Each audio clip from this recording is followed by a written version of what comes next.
오늘 영상은 이별에도 예의가 필요하다라는 주제로 이야기를 나눠보려고 해요.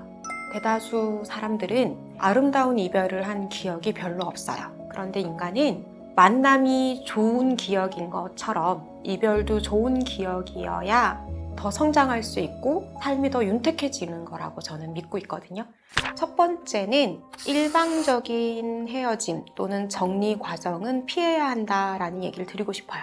이건 무슨 의미냐면 이 사람의 이런 모습이 나는 마음에 들지 않아, 또는 이게 나는 좀 나랑 안 맞아, 또는 나를 좀 힘들게 해 라는 부분이 있으면 그 부분을 그 사람과 이야기해 본 흔적 또는 경험이 있어야 된다는 거예요. 나는 이 부분이 마음에 들지 않아, 이 사람의 그 부분은 나랑 맞지 않아 라고 생각을 하고선 그걸 나 혼자 몇 번 참다가 안 되겠어, 헤어져야겠어 라고 이별을 통보하는 건 상대방 입장에서 굉장히 일방적이고 이별의 준비를 하지 못하게 한 것이거든요. 그래서 내가 뭔가 이별을 결심하게 된 그 과정에 흔적을 함께 남기셔야 된다라는 이야기를 드리고 싶어요. 물론 예외인 경우도 있어요. 어떤 경우냐면 집착적이거나 좀 적대감이 있거나 편집적이거나 아니면 관계에 있어서 불평등이 있거나, 그런 관계는 일방적으로 끊어낼 수밖에 없는 관계예요. 그리고 또 이런 경우도 있죠. 나는 충분히 이런 흔적, 경험을 상대방에게 줬어요. 나는 이런 모습이 힘들어, 나는 이걸 좀 고쳐줬으면 좋겠어 라는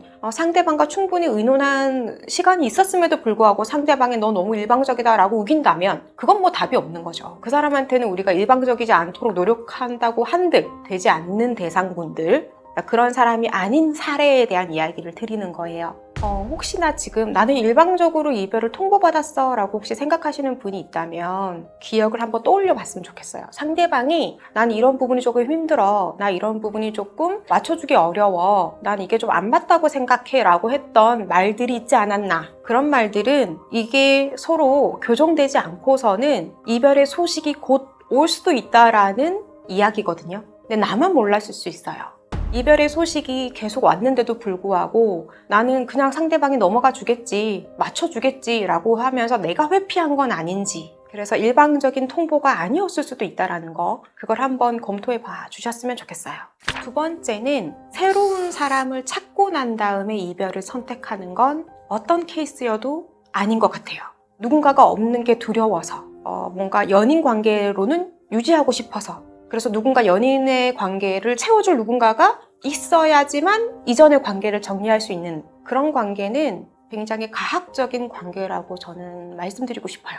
오로지 나만 생각하는, 그건 너무 이기적인 관계예요. 내가 누군가에게 마음이 떠났고 이제 더 이상 예전만큼의 사랑하는 마음이 아니고 연인 관계를 유지하고 싶지 않다면 그냥 그 관계는 정리하고 그거와 별개로 새로운 사랑을 찾는 거여야 해요. 근데 나는 누군가가 늘 필요하고 의존하고 싶으니 기존의 관계는 그냥 놔두고 그걸 대체할 수 있는 대체물로 다른 사람을 막 찾아서 대상만 바꾸는 것은 새로운 사람에게도 예의가 아니에요. 어떤 케이스여도 새로운 사람을 찾고 기존의 연인과 이별하는 건 예의가 아닌 걸로. 그리고 우리는 누구나 사람을 떠나보내고 난 다음에는 충분히 슬퍼하는 기간이 필요해요. 그 슬퍼한다라는 것 자체가 나쁜 게 아니거든요. 그 슬퍼하는 그 기간 동안 우리는 무엇을 하냐 하면 기억을 다시 되뇌어 보기도 하고 나를 반성하기도 하고 내가 좀 더 사랑하기 위해서 내가 어떻게 했어야 하는지도 찾아보기도 해요.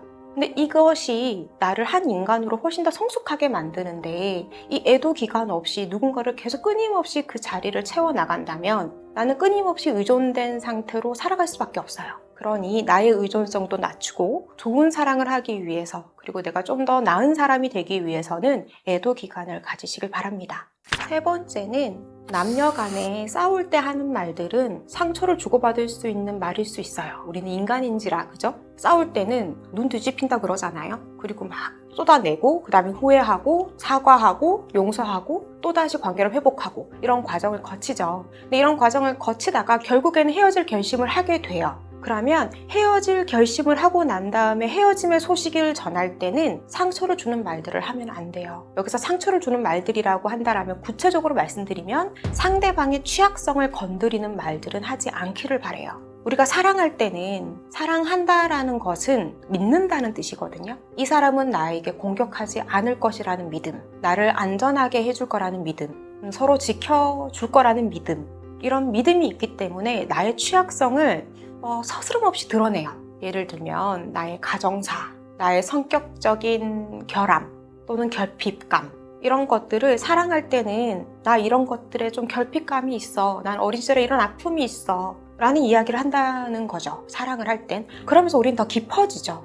근데 헤어질 때 이거를 꺼내어서 상대방에게 헤어지는 이유가 이것 때문인 것 같이 들리게끔 취약성을 건드리는 말은 하면 안 돼요. 그래서 잘 생각하셔야 돼요. 헤어질 때 내가 너를 위해서 하는 말인데 하는 말들이 결국 상대방을 위한 말일까, 아니면 나의 해소감을 위해서 하는 말일까 생각해 보셔야 돼요.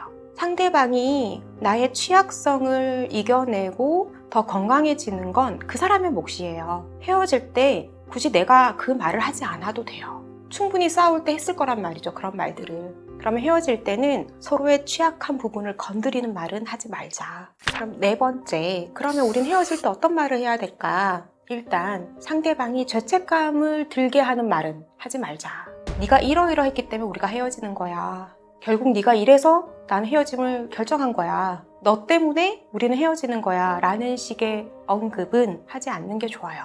헤어지자고 결정한 건 나라면 내가 이래서 헤어지는 거야 라고 말을 해야 된다라는 거. 상대방에게 귀책 사유가 있다라는 것을 끊임없이 언급하면서 상대방의 죄책감과 자책감을 높이는 말은 하지 않는 게 좋아요. 그것 또한 그 사람이 찾아낼 수 있는 그 사람의 몫이고 그 사람의 잠재력인 거예요. 내가 다 알려줄 필요가 없어요. 죄책감이 들지 않는 말을 하셔야 상대방은 이별의 안정감을 얻어요. 이별의 안정감을 얻는다는 건 뭐냐면, 이별하는 순간, 상대방이 없어지는 순간, 너 없이 살아가야 되는 내 삶을 생각하는 순간 뭔가 무너져버리는 기분이 아니라 또 다른 시작을 할 수 있다라는 안정감을 얻을 수 있게 하려면 서로 죄책감을 느끼게끔 하는 말은 하지 말자. 이게 감정을 지켜주는 말이다. 5번째는 제가 좀 많이 중요하게 생각하는 부분 중에 하나인데요. 2차 이득을 바라고 헤어짐을 말하는 분들이에요.